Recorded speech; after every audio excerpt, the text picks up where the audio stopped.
Je vais accueillir Florence Rizzo et Jérôme à venir nous rejoindre et vous allez comprendre. C'est bien de ne pas l'avoir mangé.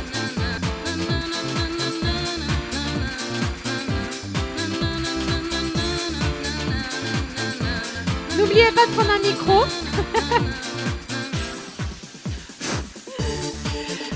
Alors, attends. Ouais. Je vais dire un petit mot pour vous présenter d'abord, Florence, parce que vous êtes aussi l'une des personnalités référentes sur les compétences psychosociales. Donc, on est très content de vous avoir ce soir. Et puis, vous êtes un peu comme une des fées qui s'est penchée sur ce projet de fondation. Donc, un grand merci d'être là pour nous expliquer le rôle charnière que vous avez joué.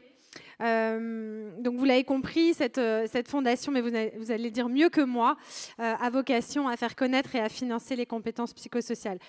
Vous êtes la cofondatrice d'École UMA, qui est une association d'intérêt général qui accompagne les enseignants et les chefs d'établissement avec la conviction que l'éducation est un levier essentiel pour rendre la société plus juste, moins inégalitaire, plus coopérative, avec évidemment pour enjeu phare l'épanouissement de nos enfants et de nos adolescents. Vous avez créé notamment la plateforme êtreprof.fr qui réunit déjà 190 000 enseignants. Alors, ce marshmallow, qu'on comprenne quand même. Oui, alors vous vous demandez pourquoi vous l'avez collé au fond de la poche, n'est-ce pas? Donc je vais vous raconter une petite histoire qui date de 1972. Et donc il y a un chercheur à Stanford, une université américaine qui s'appelle Walter Mischel, qui prend une cohorte de 500 enfants et qui propose l'expérience qu'on vous a proposée quand vous êtes rentrés dans la salle, c'est-à-dire d'avoir un deuxième marshmallow si ils savent attendre au moins 15 minutes le retour en fait du chercheur. Et on va vous lancer une petite vidéo, alors vous en pardonnerez la qualité puisque ça date un peu, mais voilà, 2 minutes de petite vidéo pour que vous compreniez et après je vous raconte les résultats de cette expérience.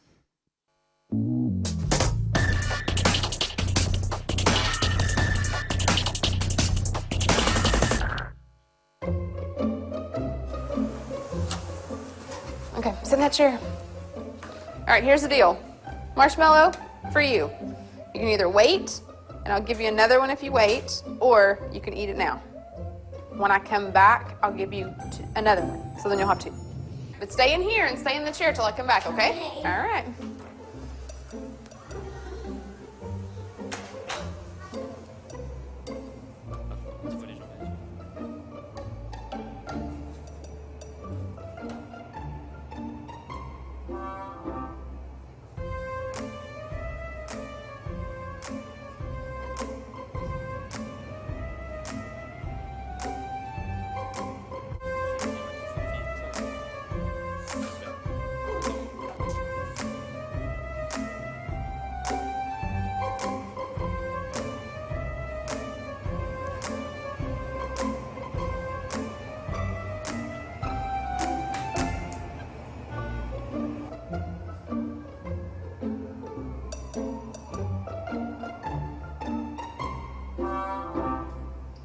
All right, so I'm gonna leave and then I'll come back, okay? So you can either eat it right now or you can wait. Either way, okay? Okay.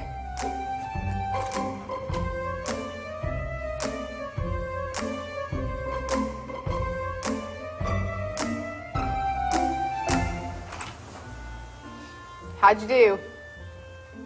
Did you do good? You did? Yeah. You wanted to eat it, didn't you? Yeah. So did I tell you to give you another one? Okay, now you can have both. You need them.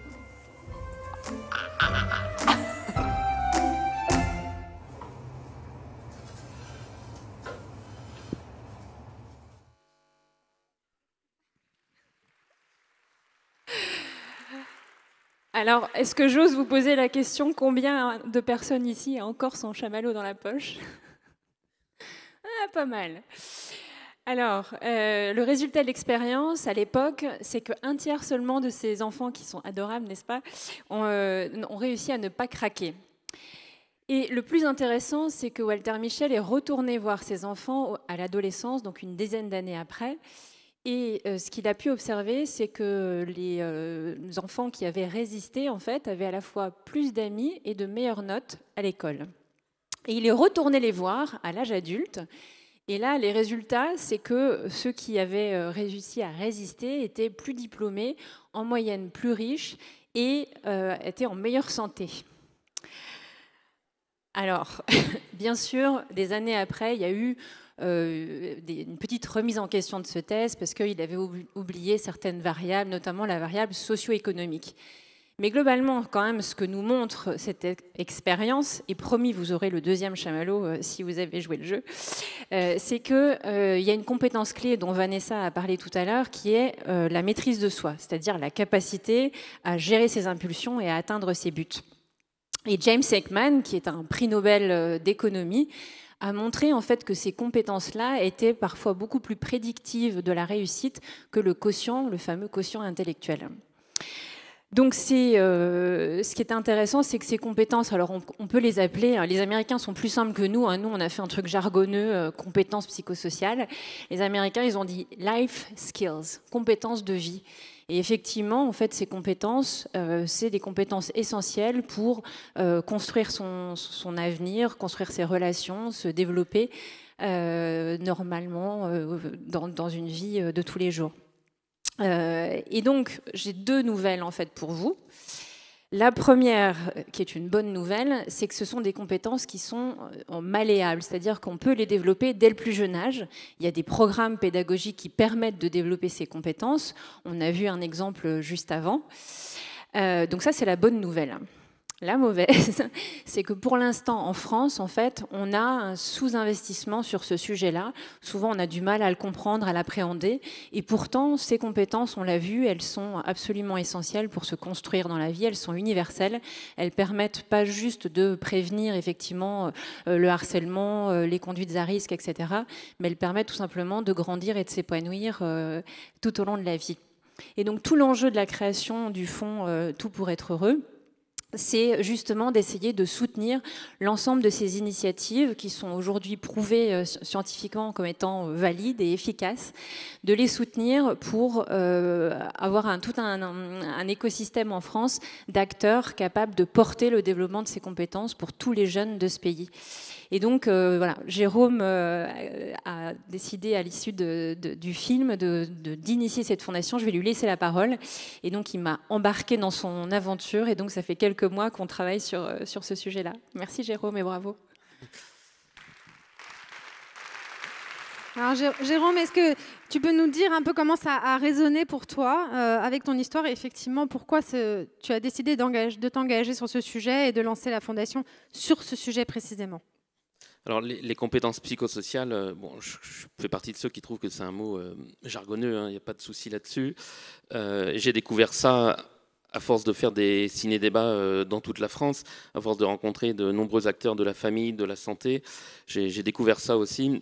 Et c'est ce qui m'a beaucoup plu, en fait, dans ces programmes, dans ces compétences, c'est que, d'une part, c'était un outil efficace en termes de prévention globale, c'est-à-dire que moi je considère qu'aujourd'hui on n'arrête pas de demander aux enseignants des journées thématiques, le harcèlement, le viol, dès qu'il y a un problème on demande hop on va faire une journée thématique, comme ça on va aborder le sujet. Et moi je dis toujours plus on demande, à force de demander des journées thématiques aux enseignants, si on continue comme ça il y aura bientôt plus assez de jours dans le calendrier pour faire toutes ces journées. Donc ce qui m'a intéressé dans ces compétences, c'est que ça permettait de décloisonner ces sujets et de les adresser de façon globale. Et donc de ne pas mettre les sujets dans des cases. Je parlais tout à l'heure en tout début d'intervention, quand je suis rentré sur scène, je parlais d'être mis dans des cases, d'être catalogué. Bien voilà, ce qui m'intéresse moi dans ces compétences, c'est qu'on évite de coller des étiquettes, on évite de cataloguer les sujets, on les décloisonne. Et ça me semble très intéressant. Et puis, comme le disait Florence, leur efficacité en termes de prévention a été prouvée scientifiquement. Donc ça, c'est le côté un petit peu rationnel de mon approche, de ma compréhension à force de faire des ciné-débats.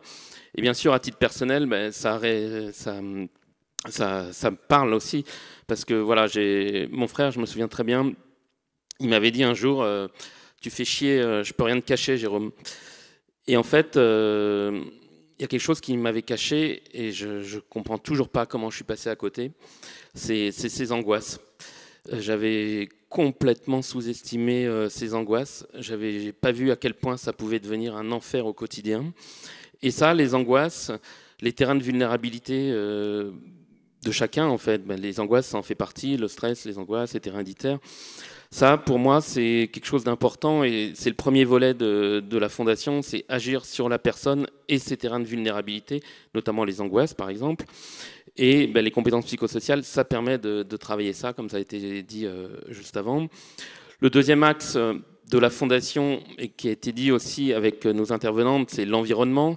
C'est comment aider les familles à mieux dialoguer, comment créer le dialogue au sein des familles, comment aider les familles en difficulté via les groupes de parole, via la paire aidance. Ça a été illustré avec Laurence. Donc voilà, ça c'est le deuxième axe de la fondation, c'est agir sur l'environnement. Et puis, troisième point de la Fondation, c'est agir sur le débat public, faire en sorte que les sujets des compétences psychosociales soient plus connus. Et pour prendre un exemple très concret, je participais à une réunion il y a quelques mois de la présentation de la future Cité des enfants, donc à la Cité des sciences. Ils ont expliqué leur programme. Ils expliquaient très justement que voilà, une information aujourd'hui, qu'elle soit donnée par un scientifique, par un influenceur ou par n'importe quel internaute, elle a la même valeur sur Internet. Et donc ils veulent travailler sur les biais cognitifs, ils veulent travailler sur l'esprit critique. Et j'aurais dit c'est super, mais il manque une brique dans votre future Cité des enfants. C'est tout l'aspect qui concerne la gestion des émotions, notamment tout ce qui fait qu'un jeune, quand il voit une vidéo, il la transfère de façon impulsive. Et voilà, ils ont été assez convaincus d'ajouter cette brique sur les CPS dans la future Cité des enfants.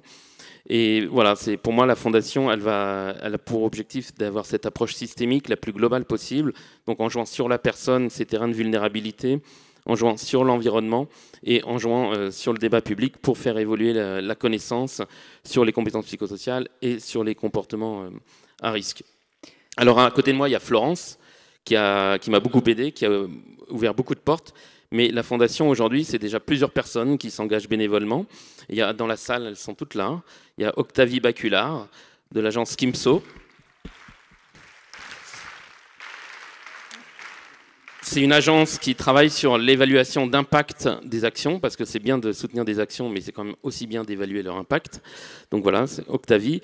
Il y a Laurence, que vous avez entendu tout à l'heure, Laurence Vivarès, publicitaire, experte de la publicité, qui a une expérience de vie très forte et qui nous a beaucoup aidé pour la préparation de cette soirée, tous les logos, l'affiche avec Brahim. Donc voilà, une compétence communication. C'est d'elle dont vient l'idée donnons plus de futur à nos jeunes. Elle et bien sûr toutes les brainstorming qu'on a pu mener, mais c'est quand même Laurence qui a mené tout ça. Et puis, une fondation, quand on donne des sous, on aime bien savoir quand même qu'ils soient bien utilisés. Et donc, on a Nathalie Schmitt, qui est experte des finances et conformité dans une grande banque française. Donc ça, c'est l'équipe de bénévoles. Et la fondation, aujourd'hui, elle est abritée, c'est une fondation sous égide. On ne va pas rentrer dans les détails techniques, mais la fondation, le fonds Tout pour être heureux, il est sous égide de la fondation Roi Baudouin. Et voilà, c'est une fondation mère dont le sérieux n'est plus approuvé aujourd'hui. Et donc voilà, c'est une équipe, un vrai positionnement avec agir sur la personne, son environnement et sur la connaissance. Et puis un credo très fort, croire que les compétences psychosociales permettent de dépasser tous décloisonner les sujets, pardon. Et finalement, c'est permettre à chaque jeune de se construire et de prévenir les comportements à risque. Voilà, c'est ce en quoi nous croyons. Donnons plus de futur à nos jeunes en leur permettant de se construire et prévenir les comportements à risque. Merci Jérôme. Ah, vous voulez peut-être rajouter un tout petit mot? Un petit mot sur la manière d'intervenir. On va essayer de le faire de manière structurée et sur le long terme, parce que le but, évidemment, c'est de travailler le développement de ces compétences sur le long terme.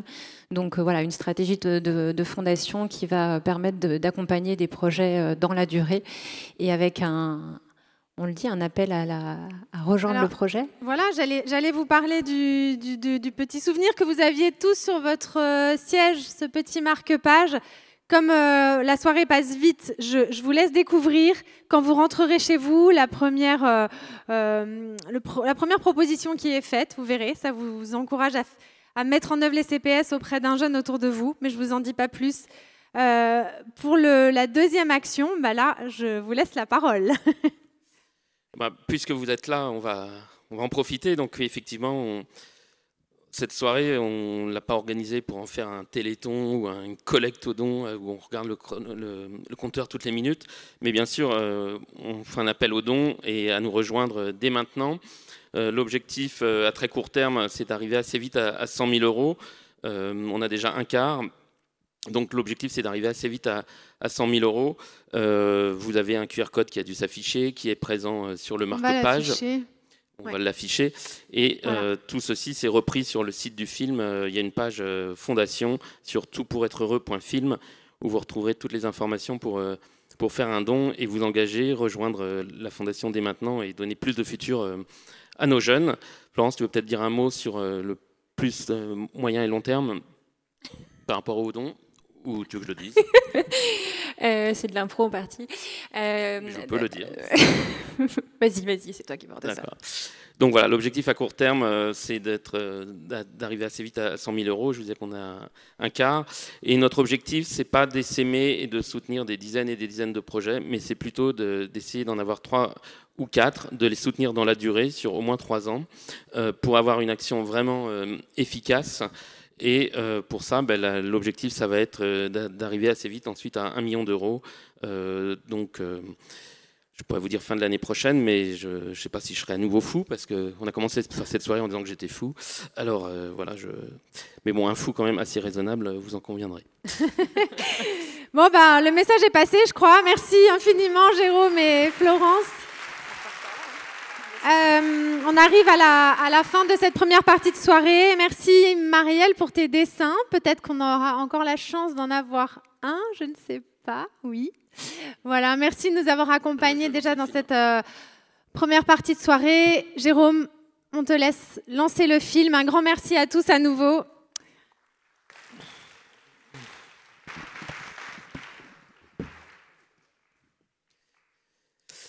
Alors, quand je participe aux projections du film, parce que quand même je les fais plus toutes maintenant, je vais être honnête, il y a quand même une tradition que j'ai maintenue, c'est pour remercier le public de sa présence et pour le féliciter, je vous propose de s'applaudir. Mais ce soir, je voudrais, dans les applaudissements que nous allons faire, associer 2 personnes qui m'ont jamais lâché depuis maintenant plus de 4 ans sur cette aventure. C'est mon épouse, Corinne.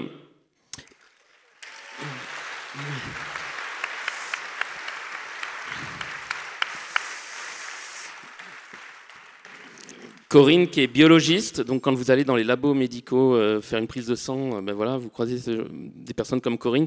Et Corinne aujourd'hui qui fait des factures, qui fait mon suivi clientèle, parce que les cinémas, pour les faire payer les séances, c'est très compliqué. Donc elle fait un suivi clientèle avec un tableau Excel. Elle fait aussi la mise à jour du site web. Donc voilà, c'est une biologiste devenue multitâche. Et elle est incroyable. Cette soirée au Grand Rex, j'ai stressé comme un dingue depuis des mois et elle ne m'a jamais lâché. Et puis la deuxième personne, c'est notre fille, parce que voilà, Chloé, c'est avoir un papa qui s'engage autant, je pense que c'est pas toujours facile. Et je me souviens un jour, avant de faire ce tournage à Barcelone, vous verrez dans le film, on va à Barcelone, c'était vraiment très compliqué et j'ai craqué, j'ai pleuré. Et je me souviens de cette phrase de Chloé qui dit mais qu'est-ce qui se passe? C'est la première fois que je vois papa pleurer. Et elle aussi, elle m'a jamais lâché. Et donc voilà, je voulais que, tout en vous applaudissant pour vous féliciter et vous remercier de votre présence, je voulais que dans vos applaudissements, il y ait des applaudissements pour Corinne et pour Chloé.